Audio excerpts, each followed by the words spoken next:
kayo kung manliligaw kayo mga lalaki, pakikiramdaman nyo yung babaeng liligawan nyo. Pagka malaki luwang ng bunganga, talagang katakot-takot na away ang susuotin mo. Sasabihin, ako ka, lalagay na sa tahimik. Ano? Matatahimik ka ba pag ang asawa mo napangasawa ay madaldal? Pakinggan nyo sa isang talata ng Kawikaan. Anong tahimik? Gulo hinaharap ng buhay mo. Hindi tahimik. Basa.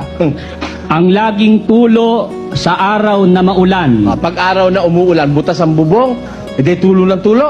O anong sabi? At ang babaeng palatalo ay magkahalintulad. Pareho lang silang dalawa eh.